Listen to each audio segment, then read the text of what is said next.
యేసుక్రీస్తు మరియు క్రిస్మస్ గురించి తెలియని అద్భుతమైన విశేషాలు ఈ వీడియోలో తెలుసుకుందాం. Hi friends, kick media YouTube channel కు స్వాగతం. ప్రపంచ వ్యాప్తంగా ఉండే క్రైస్తవ సోదర సోదరీమణులంతా ఎంతో ఆసక్తిగా చూసే రోజు డిసెంబర్ 25. అయితే ఈ పండుగ కంటే ముందే ప్రతి చర్చిలోనూ మినీ క్రిస్మస్ వేడుకలు ప్రారంభమవుతాయి. ఈ సందర్భంగా క్రిస్మస్ విశేషాలేంటో ఇప్పుడు తెలుసుకుందాం. డిసెంబర్ 25 లోక రక్షకుడు, కరుణామయుడు యేసుక్రీస్తు పుట్టిన పవిత్రమైన రోజున క్రిస్మస్ వేడుకలను జరుపుకుంటారు. ఈ పర్వదినాన ప్రపంచ వ్యాప్తంగా ఉండే చర్చిలలో ప్రత్యేక ప్రార్థనలు నిర్వహిస్తారు. మన దేశంలో గోవా, కేరళ వంటి రాష్ట్రాలతో పాటు క్రైస్తవులు ఎక్కువగా ఉండే ప్రాంతాలన్నిట్లో క్రిస్మస్ వేడుకలు అంగరంగ వైభోగంగా జరుపుకుంటారు. ప్రతి ఒక్కరూ కేక్ కట్ చేసి సంబరాలను జరుపుకోవడం ఆనవాయితీగా వస్తుంది. అంతేకాదు, ఈ పండుగ వేళ శాంటా క్లాస్ కోసం ప్రతి ఒక్కరూ ఎంతో ఆసక్తిగా ఎదురుచూస్తారు. ఈ సందర్భంగా క్రిస్మస్ పండుగ గురించి కొన్ని ఆసక్తికరమైన విషయాలను ఇప్పుడు తెలుసుకుందాం. యేసుక్రీస్తు పుట్టినరోజు. చరిత్ర ప్రకారం యేసుక్రీస్తు పుట్టిన తేదీల్లో అనేక తేడాలు కనిపిస్తాయి. క్రైస్తవ మతం నమ్మకం ప్రకారం డిసెంబర్ 25వ తేదీన మేరీ మాతకు యేసుక్రీస్తు జన్మించాడని చాలా మంది నమ్ముతారు. మేరీ మాతకు గాబ్రియేలు అనే దేవదూత కనిపించి, అమ్మా, నువ్వు దేవానుగ్రహం వల్ల గర్భం దాలుస్తావు, ఓ గొప్ప బిడ్డను కంటావు, తనకు యేసు అని నామకరణం చెయ్యండి, ఎందుకంటే తను సాక్షాత్తు ఆ దేవుడి బిడ్డ అని చెప్పి మాయమవుతాడు. హేరోదు అనే చక్రవర్తి బాలయేసును కాబోయే యూదుల రాజుగా భావించి సంహరించాలని చూస్తారు. ఇది తెలుసుకున్న మేరీ జోసెఫ్లు వారికి కనిపించకుండా బెత్లెహేం వదిలి వెళ్తారు. ఆ సమయంలోనే ఒక సత్రం యజమాని తన పశువుల పాకలో వారికి నివాసం ఏర్పాటు చేశాడు. అప్పుడే మేరీమాత యేసుక్రీస్తుకు జన్మనిచ్చింది. అదే రోజు రాత్రి ఆకాశం నుంచి ఓ దేవదూత వారి దగ్గరకొచ్చాడు. అదే సమయంలో అక్కడ ఉన్న గొర్రెల కాపరులు ప్రకాశవంతమైన వెలుగులను చూసి కంగారు పడ్డారు. అప్పుడు, మీరేమీ భయపడకండి, ఒక శుభవార్త చెప్పేందుకు వచ్చాను. ఈ రోజు బెత్లెహేంలో లోకరక్షకుడు జన్మించాడు. తనే మీకు ప్రభువు. పశువుల పాకలో అమ్మ పొత్తిళ్లలో నిద్రిస్తుంటాడని, ఇవే తన గుర్తులని చెబుతాడు. అదే సమయంలో దేవదూతలందరూ దేవుడిని స్తుతిస్తూ పాటలు పాడి ఒక్కసారిగా మాయమయ్యారు.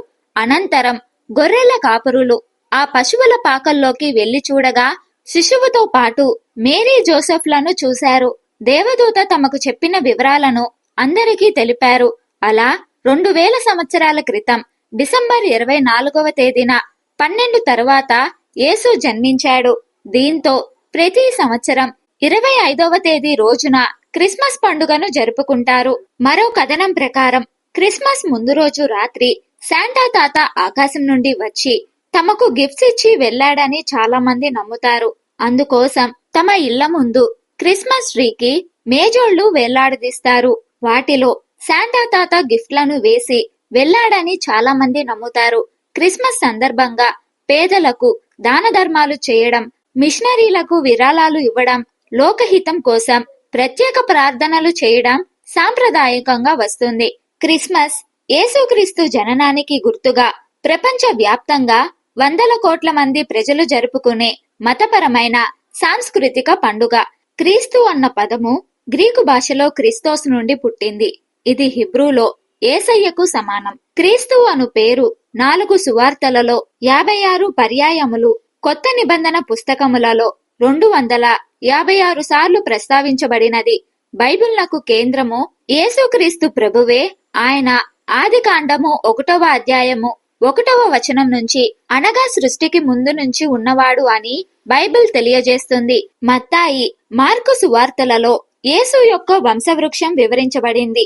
మత్తాయి సువార్త యందు యేసు తండ్రి అయిన యేసేపు యొక్క పితరుల గురించి వివరించబడింది. లూకా సువార్తలో యేసు తల్లిదండ్రుల ఇద్దరి వంశ వృక్షాలున్నాయి. యేసు యొక్క వంశ మూల పురుషులు రాజైన దావీదు, అబ్రహాము. క్రీస్తు జన్మ గురించి బైబిల్ గ్రంథంలో పాత నిబంధనలోను, క్రీస్తు కాలంలో వ్రాయబడిన కొత్త నిబంధనలోను పలు చోట్ల ప్రస్తావించబడింది.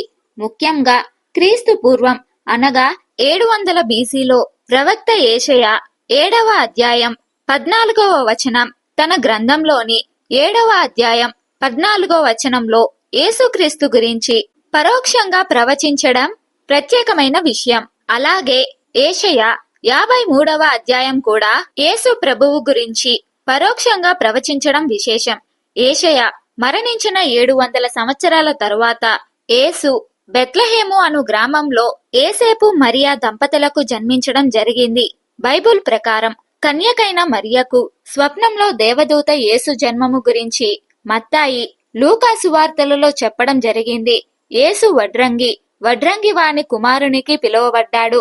బాప్తిసము యేసు యోహాను ద్వారా బాప్తిసము పొందడం యేసు యొక్క పరిచర్య ప్రారంభం.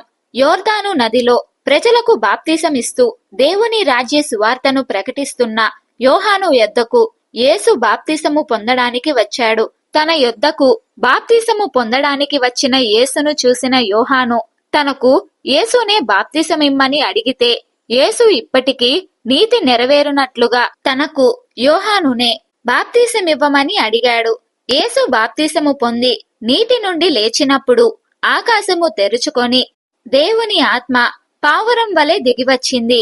ఇతడు నా ప్రియ కుమారుడు, ఇతని యందు నేనానందించుచున్నాను అని పరలోకము నుండి ఒక స్వరము వినబడిందని మత్తాయి సువార్తలో కనిపిస్తుంది.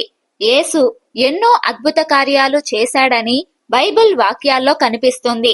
యేసుక్రీస్తు శిలువ యాగం గురించి బైబిలులో పలు చోట్ల ప్రవచించబడింది. మత్తాయి సువార్త 16వ అధ్యాయం 21వ వచనం నుండి 28 వరకు, మత్తాయి 20వ అధ్యాయం 17వ వచనం నుండి 19 వరకు, లూకా సువార్తలో 9వ అధ్యాయం 22వ వచనం, మార్కు సువార్త 9వ అధ్యాయం 30వ వచనంలో యేసుక్రీస్తు ప్రవచించడం కనిపిస్తుంది. యేసుక్రీస్తును ఇస్కరియేతు యూదా అని వ్యక్తి పిలాతు అను రాజుకు అప్పగించడం, యేసుక్రీస్తు శిలువయాగం ప్రస్తావన మత్తాయి 26, 27, మార్కు 14, 15, యోహాను 18, 19 అధ్యాయాల్లో కనిపిస్తుంది. పునరుద్ధానం అనగా క్రైస్తవ పరిభాషలో మరణించిన తరువాత ఆత్మ రూపంలో తిరిగి లేవడం. పునరుద్ధనాన్ని మరణంపై యేసు గెలిచిన విజయోత్సవంగా క్రైస్తవులు ఈస్టర్ పండుగ జరుపుకుంటారు. కేథలిక్కులు, లూథరన్, బైబిల్ మిషన్ వారు జరుపుకునే లెంట్ డేస్ యాష్ వెడ్నెస్డేతో ఆరంభమై ఈస్టర్ రోజుతో ముగుస్తుంది. యేసు ఆజన్మ బ్రహ్మచారి అని కొత్త నిబంధనలోని ఆయన జీవిత చరిత్ర తెలుపుతుంది. ఈజిప్ట్ సమీపంలో ఉన్న నాగహమ్మడి అనే పట్టణ పరిధిలో ఉన్న గుహల్లో కొన్ని పత్రాలు బయల్పడినాయి. వీటిని నాస్టిక్ గాస్పెల్స్ అని అంటారు. యేసు బోధనలు: నీతి కోసం హింసను అనుభవించిన వారిదే దేవుని రాజ్యం, కనుక వారు ధన్యులు. పరుల సొమ్ము ఆశించరాదు, వ్యభిచరింపరాదు, పరాయి స్త్రీని కామంతో చూసినా వ్యభిచారించినట్లే. మిమ్మల్ని హింసించిన వారి కోసం దేవుణ్ణి ప్రార్థించండి.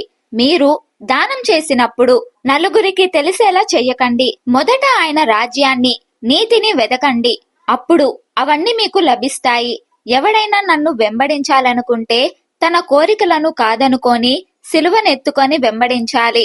మొదట నీ కంటిలో ఉన్న దూలమును తీసివేస్తే నీ సోదరుని కంటిలో ఉన్న నలుసిని తీసివేయడం సులభం. వినుట వలన విశ్వాసం, విశ్వాసం వలన స్వస్థత కలుగుతుంది. విశ్వాసం ఉంటే కొండను కూడా కదిలించవచ్చు.